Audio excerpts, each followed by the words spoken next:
Hey, welcome to Back in the Dave, and I'm your host, David Knight, and I have another mini little episode here for you. Um, Another thought came to mind, another memory came to my brain from, 50 plus years ago when I was really super duper young. Um, this is, you know, people who are close to me, family members, especially my wife. I do this to her a lot. My kids, just people who are close to me. They'll always hear me say, "You better had, you better had, you better had," right? Well, let me tell you a story where that comes from. So, like, if I say, "Hey, babe, do me a favor, can you just like pull that can of tuna fish out the pantry for me, please?" She'll say, "Yeah, no problem." She'll go and she'll get the tuna fish for me. She'll give it to me, and I'll go, "You better had," right? If I ask my son to go to the store and get some water and bring some water back, "Yeah, Marcus, go to the store, get some water, bring some water back." All right, Dad, he'll go to the store, and he'll Charlie with the store and get the cart and everything and lugging the stuff, and he'll come back, and I'll say, "You better had," right?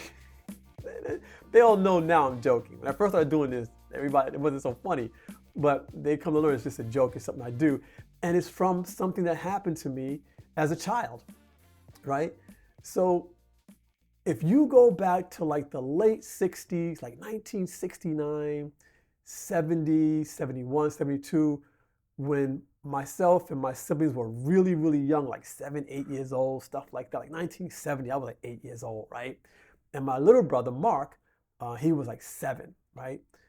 And my mother, she would every Saturday and many Sundays, but for sure every Saturday, my mother would get us up in the morning, get us washed, get us dressed, give us a bowl of cereal or whatever, and throw us in the back of her car, and off we were. We were either headed to Long Island to her parents' house, or to Long Island to my dad's parents' house, or we were going into Brooklyn, Bronx, Manhattan to a theater because she had rehearsals with the play that she was in, right?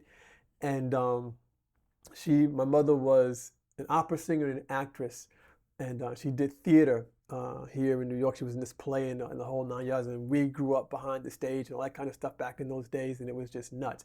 So we were often in the back of the car. Now, my older brother, Anthony, and my sister, Chris, they always would kind of, like, the front seat for kids was a big thing, the front seat, sitting in the front seat, sitting in the front seat.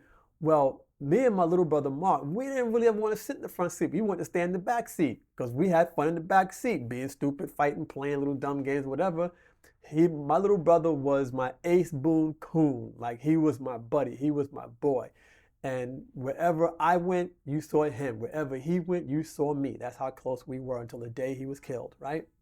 Okay, so we're in the back of the car, and one of my brother or my older brother or my sister was sitting in the front seat. So just three of us in the back. It was either me and Marc and my sister, or me, Marc, and Anthony in the back seat.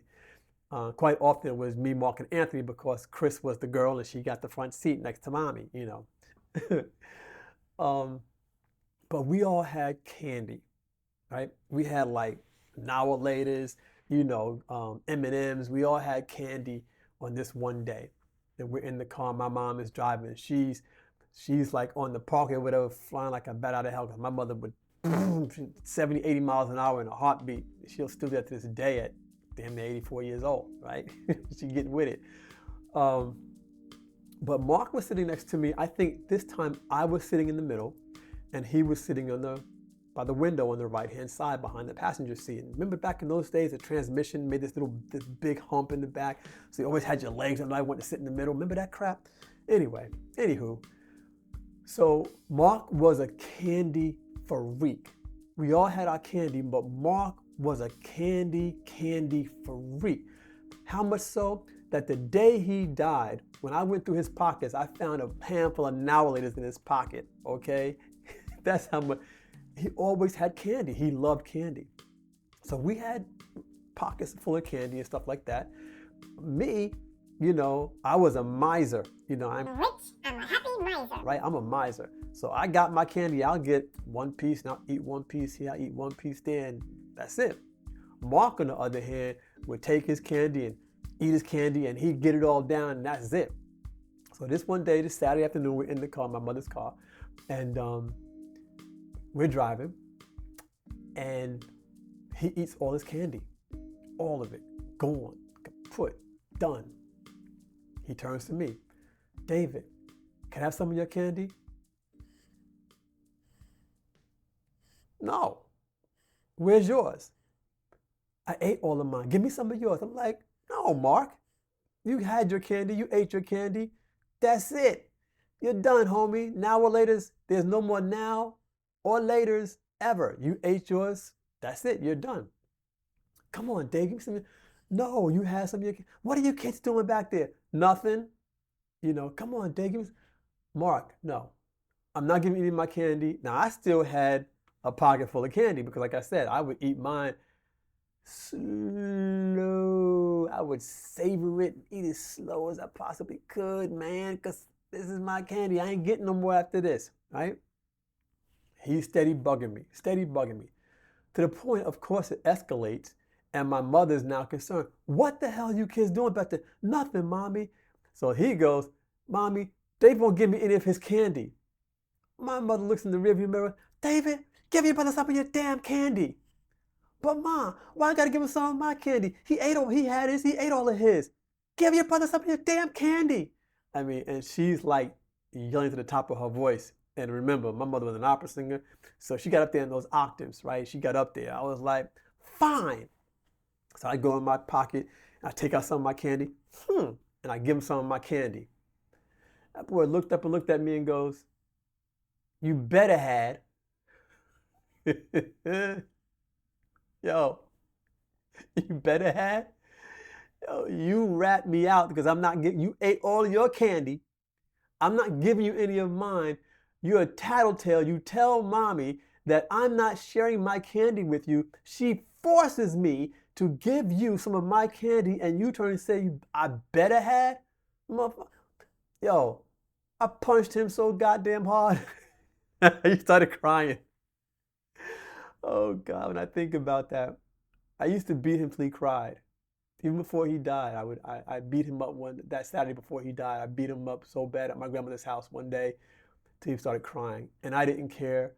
And to this day, 50 some odd years later, I have no guilt about that. I just don't. I had no idea he was going to be killed the following weekend. I had no idea. I was dealing with the fact that he stomped my damn airplane, right? But he turned and said, you better had. And I was like, man, and the fight started out. So when that fight started between him and I in the car, and we going back and forth, and we're pushing this, my mother driving the car, and one hand's on the steering wheel, other hand's doing this, just slapping legs, man, because it was summertime, short pants, just slapping up legs, hitting me, hitting Mark, hitting my older brother who had nothing to do with it at all whatsoever. So he's upset. I didn't do anything. Why are you hitting me? It was just a mess. It was a whole big mess. All because this little kid talking about you better have. Oh, goodness. All right, so that's that story. I hope you all liked it. That's one that just really always hits my mind because though it wasn't funny that day because I was pissed. I was really pissed. So it wasn't funny that day, but 50 years later, it's funny as hell. And it's one of those stories that I really wish he was still alive now. Because if he was alive now, he would be 60 years old. We were all a year apart. The four of us were a year apart. So 60, 61, 2, 3, 1, 2, 3, 4. We were a year apart in numerical order, just like that, right? So he would be 60 now. And it would have been awesome over the years to have his kids, his wife, me, my wife, my kids sit around and I tell this story and remind him of that day and just hear what he would have to say because he and I were so close. We were so close. It was ridiculous. So we had all these plans. When we became adults, our wives and our kids, we're gonna hang out at each other's houses and have fun, all that kind of stuff. And none of that materialized. But what has materialized, for me at least, have been the memories. And I share those memories about him very deeply with my family, especially my children. I want them to know him and feel like they know him as if he was still alive.